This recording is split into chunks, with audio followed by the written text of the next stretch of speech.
महाराष्ट्रातील सर्व पालकांच्या आग्रहास्तव आजचा हा व्हिडिओ. पालक मित्र हो, यापूर्वी जो आपण व्हिडिओ तयार केला होता ज्यामध्ये आपण असं सांगितलं होतं की नवोदय प्रवेश परीक्षा असेल, स्कॉलरशिपची परीक्षा असेल किंवा सैनिकी स्कूलची परीक्षा असेल, तर यापैकी कोणतीही स्पर्धा परीक्षा द्यायची असेल तर आपण आपल्या विद्यार्थ्याची तयारी कोणत्या वर्गापासून केली पाहिजे. आणि या व्हिडिओला आपल्या भरपूर अशा प्रतिक्रिया मिळाल्या, प्रतिसाद मिळाला, त्याबद्दल मनापासून धन्यवाद. अनेक पालकांनी फोन करून व्हॉट्सअपद्वारे त्याचबरोबर कमेंट्समध्ये नवोदय प्रवेश परीक्षेची संपूर्ण माहिती मिळावी आणि त्यासाठी एक व्हिडिओ तयार करा अशी रिक्वेस्ट केली. तर सर्व पालकांच्या विनंतीला लक्षात घेता आजचा हा छोटासा माहितीपरचा व्हिडिओ. हा व्हिडिओ नेमकं कुणी बघावा, तर आपल्या घरामध्ये इयत्ता पहिलीपासून इयत्ता 10वी पर्यंत जे जे विद्यार्थी शिकत आहेत त्या विद्यार्थ्यासाठी ही माहिती अतिशय महत्त्वपूर्ण आहे. त्यातल्या त्यात विशेषतः ज्या पालकांची मुलं आता पहिली दुसरीला आहेत, तिसरी चौथीला आहेत किंवा 5वी मध्ये शिकत आहेत त्यांच्यासाठी पण हा व्हिडिओ अतिशय महत्त्वाचा आहे. तर पाहूयात नवोदय प्रवेश परीक्षा A to Z माहिती, म्हणजे सर्व माहिती अगदी की प्रवेश कसा घ्यायचा, कोणत्या वर्गापासून तयारी करायची, परीक्षा किती मार्काची असते, अभ्यास कसा करावा, या सर्व माहितीसह या व्हिडिओमध्ये आपण चर्चा करणार आहोत. तर पाहूयात नवोदय प्रवेश परीक्षा A to Z माहिती लगेच. सुरुवातीला आपण हे समजून घेऊयात की नवोदयची तयारी करत असताना पालकांनी कोणत्या वर्गापासून लक्ष दिलं पाहिजे. तर आपला विद्यार्थी जर इयत्ता पहिली किंवा दुसरीमध्ये शिकत असेल, तिसरीमध्ये शिकत असेल, चौथीमध्ये शिकत असेल, कोणत्याही वर्गामध्ये असेल तर आपण लक्ष देणं गरजेचं आहे. कारण ही जी परीक्षा आहे ती इयत्ता 5वी वर्गामध्ये असल्यास देता येते. मग दुसरीपासूनच का लक्ष द्यावं असं या ठिकाणी लिहिले, तुमच्या काही मनामध्ये विचार येतो का याबद्दल? तर त्याचं कारण असं आहे, जर तुम्ही दुसरीपासून लक्ष दिलात तर आपल्याला दोन प्रकारे तयारी करता येते. दोन प्रकारे म्हणजे काय, नेमकं कसे प्रकार पडतात हे पण समजून घेणं गरजेचं आहे.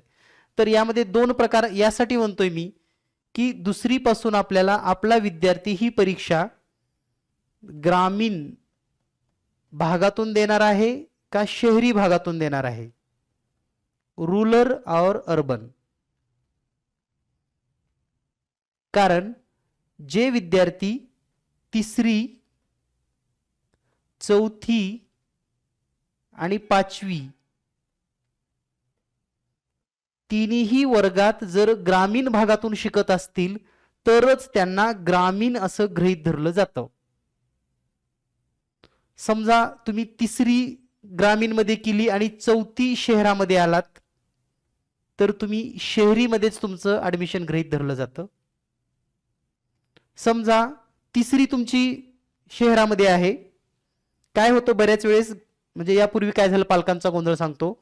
तर तिसरीला विद्यार्थी शहरात शिकत होता आणि त्यांना कुणीतरी असं सांगितलं की जर तुमचा विद्यार्थी ग्रामीण मध्ये असेल तर कमी मार्क असले तरी तुम्ही नवोदयला सिलेक्ट होऊ शकतात. म्हणून त्या पालकांनी काय केलं, चौथीचं ऍडमिशन ग्रामीण मध्ये घेतलं. पण त्या पालकाला हे माहिती नव्हतं की शहरी आणि ग्रामीण मध्ये जेव्हा निवड होते तेव्हा तिसरीच्या वर्गापासून विद्यार्थी ग्रामीण शाळेत असेल तरच त्याला ग्रामीण म्हणतात. तुम्ही चौथीला ग्रामीण मध्ये नेलात, 5वीला ग्रामीण मध्ये नेलात तर त्याचा काही उपयोग नाही जर तो तिसरीच्या वर्गामध्ये शहरात असेल. आणि त्यामुळं मी या ठिकाणी जो शब्द टाकलेला आहे आवर्जून, आपण दुसरीच्या वर्गापासून लक्ष का द्यायचं की दुसरी पास झाल्यानंतर जर आपला विद्यार्थी ग्रामीण भागातून ऍडमिशन व्हावं वाटत असेल तर तो ग्रामीण शाळेमध्ये त्याचं ऍडमिशन करून घ्या. हवं तर एखाद्या जिल्हा परिषदेच्या शाळेमध्ये ऍडमिशन करा आणि मग त्याची तयारी तुम्ही शहरात किंवा तुमच्या परिसरात कुठेही करू शकतात. परंतु तुमचं तिसरीचं ऍडमिशन हे ग्रामीण शाळेमध्ये होणं गरजेचं आहे. त्यामुळे लक्षात ठेवा, ग्रामीण तिसरीला असेल, चौथीला असेल, 5वीला असेल तरच तो ग्रामीण समजला जातो. यापैकी एकही वर्ग शहरात झाला म्हणजे तुमचा विद्यार्थी 3रीला शहरातल्या शाळेत आहे आणि तुम्ही विचार केलात की आता 4थीला ग्रामीण मध्ये ऍडमिशन घेऊयात म्हणजे 9वीला नंबर लागेल, असं होत नाही. या तिन्हीपैकी एकदा जरी तो एका जरी वर्षी तो शहरातल्या शाळेत असेल तर त्याला शहरी समजलं जातं. आता तुमच्या मनामध्ये प्रश्न येत असेल, ग्रामीण आणि शहरीमध्ये असा काय फरक पडणार आहे? तर फरक पडतो आणि तो फरक काय आहे हे आपण समजून घेऊयात. तर पहा, नवोदय प्रवेश परीक्षा जेव्हा आपल्याला सिलेक्ट व्हायचं असतं त्यावेळेस या ग्रामीण आणि शहरीचा फरक कसा पडतो पहा. तर ग्रामीण आणि शहरीमध्ये नेमका काय फरक आहे किंवा ग्रामीण मध्येच का घ्यावं ऍडमिशन ते पण आपण समजून घेऊयात. तर पहा, ग्रामीण आणि शहरीचा जर विचार केला तर प्रत्येक जिल्ह्यासाठी फक्त 80 उमेदवारांची निवड होते म्हणजे 80 विद्यार्थी निवडले जातात. त्यामध्ये जो शहरी भाग आहे तर तो शहरी नसून तो जनरल भाग आहे. सर्व विद्यार्थ्यांसाठी हा भाग असतो. तर शहरी असा सेपरेट भाग नसून पण ते एक ओघाना आपण शहरी असं म्हणतो. तर त्यासाठी फक्त एक 10 विद्यार्थ्यांची निवड होते. बाकी 70 विद्यार्थी हे ग्रामीण भागातूनच असतात.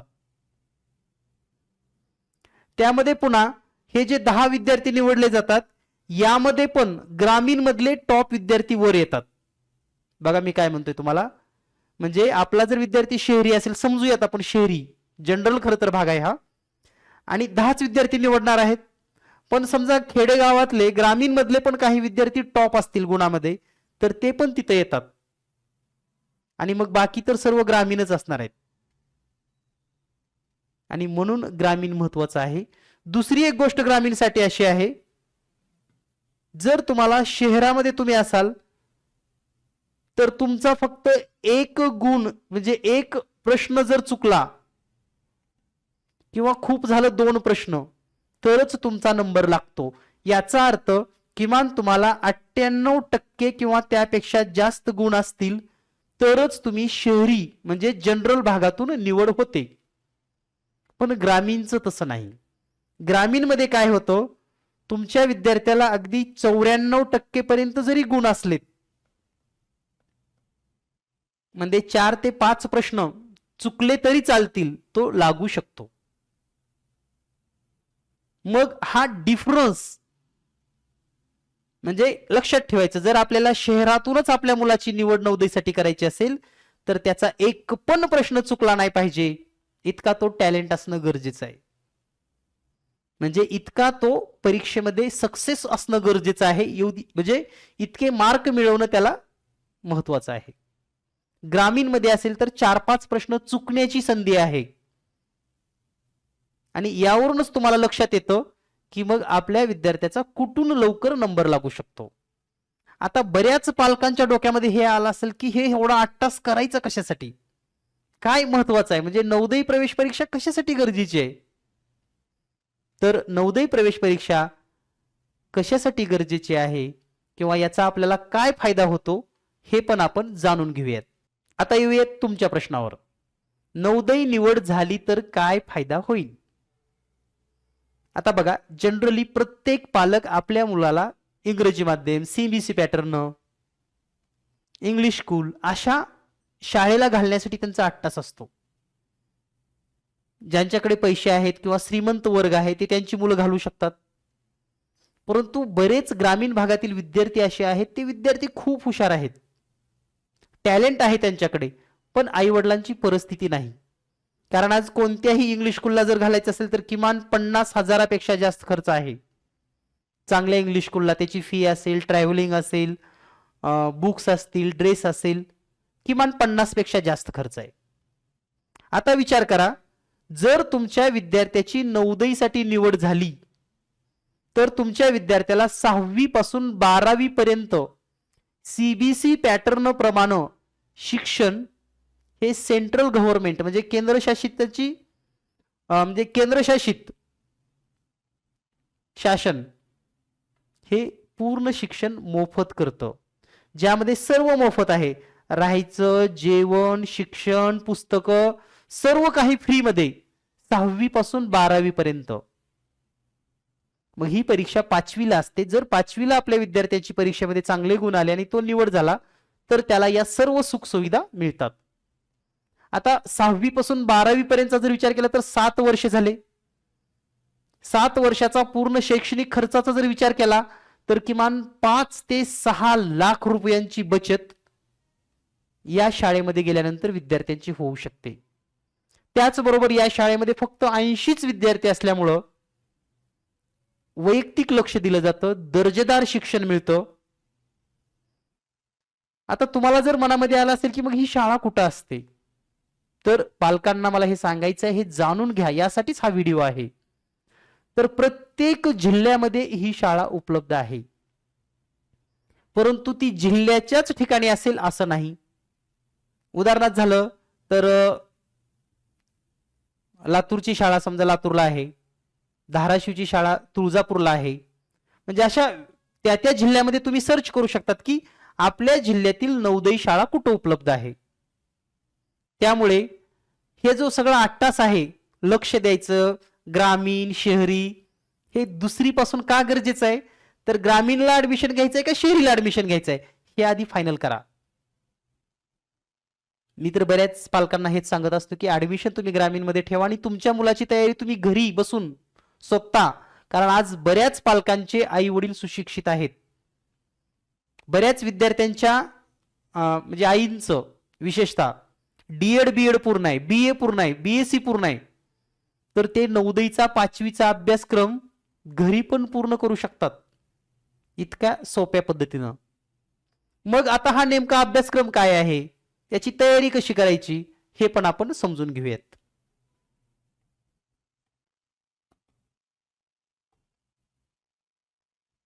तर पहा नेमका अभ्यासक्रम काय आहे.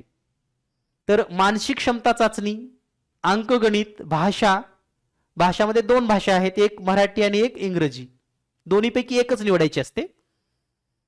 तर हा आहे अभ्यासक्रम, एकच पेपर असतो. या पेपरमध्ये 80 प्रश्न असतात आणि प्रत्येक प्रश्न 1.25 गुणासाठी म्हणजे 100 गुण असे एकूण असतात. यामध्ये मानसिक क्षमता चाचणी हा जो भाग आहे यामध्ये 40 प्रश्न 50 गुणासाठी विचारले जातात. अंकगणित 25 गुण 20 प्रश्न असतात आणि भाषा 4 उतारे असतात. परंतु या उतार्यासोबत आता व्याकरणची बी तयारी करणं थोडंफार गरजेचं आहे, कारण बदलणाऱ्या पॅटर्ननुसार समानार्थी शब्द, विरुद्धार्थी शब्द, नाम, विशेषण या प्रकारचे प्रश्न विचारले जात आहेत. त्यामुळं हा एकच पेपर आहे आणि या एकाच पेपरवर विद्यार्थ्याची निवड होते. 2 तासाचा वेळ असतो हा पेपर सोडवण्यासाठी आणि दर वर्षी जानेवारी महिन्यामध्ये 2ऱ्या शनिवारी किंवा 3ऱ्या शनिवारी हा पेपर घेतला जातो. त्यामुळे वेळ आपल्याकडे कमी असेल तर आपण आत्तापासूनच तयारीला चालू करू शकतात, सुरू करू शकतात. आता ही तयारी करण्यासाठी कोणत्या पुस्तकाचा वापर करावा, तशी तर बाजारमध्ये वेगवेगळी पुस्तकं आहेत, परंतु काही महत्त्वपूर्ण अशी 2 पुस्तकं मी तुम्हाला सांगणार आहे. ते जर 2 पुस्तकं आपण घेतला तर नक्कीच आपल्या विद्यार्थ्यांची तयारी होऊ शकते. तर पुस्तकाच्या बाबतीत जर बोलायचं झालं तर कोणती पुस्तकं वापरावी, यामध्ये जीनियस मॅथ्स पब्लिकेशन धाराशिव, म्हणजेच उस्मानाबादचं नवीन नाव धाराशिव, तर धाराशिवचं हे पब्लिकेशन असून या पब्लिकेशनची तुम्ही नवोदय मार्गदर्शिका आणि नवोदयचा प्रश्नसंच हे जर 2 पुस्तकं वापरलात तर तुमची परिपूर्ण तयारी, जास्तीत जास्त सराव होऊ शकतो. त्याचबरोबर हे पुस्तकं मागवण्यासाठी तुम्ही या व्हॉट्सअप नंबरवर संपर्क करू शकतात. ही पुस्तकं महाराष्ट्रामध्ये जिल्ह्याच्या सर्व दुकानदाराकडे पण उपलब्ध आहेत. जर तुम्हाला या पुस्तकाबद्दल जर अधिकची माहिती पाहिजे असेल तर याच चॅनलवर तुम्हाला जीनियस नवोदय मार्गदर्शिका सर्च करा, तुम्हाला पाहायला मिळेल, किंवा जीनियस नवोदय प्रश्नसंच सर्च करा, त्याच्याबद्दल डिटेल्स माहिती मिळतील. आता बऱ्याच पालकांना जर असं वाटत असेल की आम्हाला तयारी करायची आहे किंवा याबद्दलचे काही क्लासेस आहेत का, तर नक्कीच याबद्दलचं योग्य असं मार्गदर्शन, ऑनलाईन क्लासेस, झूम मीटिंगद्वारेचे क्लासेस, 1 महिन्याचे शिबिर क्लासेस किंवा वर्षभराचे क्लासेस अशा सर्व प्रकारची माहिती तुम्हाला या नंबरवर संपर्क केला तर मिळू शकाल. 8856 046 या नंबरवर जर आपण संपर्क केला तर तुम्हाला सर्व मार्गदर्शन आणि संपूर्ण क्लासेस बद्दल माहिती, संपूर्ण तयारी तुम्हाला मिळू शकेल. तर या पद्धतीने आपण आज A to Z माहिती घेतलेली आहे. तर या पद्धतीने आपण आज नवोदय प्रवेश परीक्षा A to Z माहिती घेतलेली आहे. सर्वांना ही परीक्षा देण्यासाठी खूप खूप शुभेच्छा. आपले विद्यार्थी आज लहान आहेत. बऱ्याच वेळेस असं होतं की आपण आता तर दुसरीला आहे, तिसरीला गेल्यावर तयारी करू. तिसरीत म्हणायचं अजून चौथी पाचवी पर्यंत वेळ आहे. चौथीला म्हणायचं चौथी संपलं की उन्हाळ्यात घेऊ, आणि उन्हाळ्यात म्हणायचं पाचवीत वर्षभरात काय करायचं आपल्याला तेच करायचं आहे. असं करू नका. तुम्हाला जर खरंच प्रामाणिकपणे विद्यार्थ्याची तयारी करून घ्यायची असेल तर दुसरी पासून तयारी करायला सुरुवात करा, तरच आपल्याला यश मिळणार आहे. तर सर्वांना ही माहिती जर आवडली असेल तर नक्कीच कमेंट करा. आपल्या इतर मित्रांना, इतर पालकांना पण ही माहिती नक्की शेअर करा. यानंतर लवकरच आपण स्कॉलरशिपच्या परीक्षेबद्दलची माहिती, सैनिकी स्कूलच्या परीक्षेबद्दलची माहिती पाहणार आहोत. तर भेटूया लवकरच पुढील व्हिडिओसह. धन्यवाद.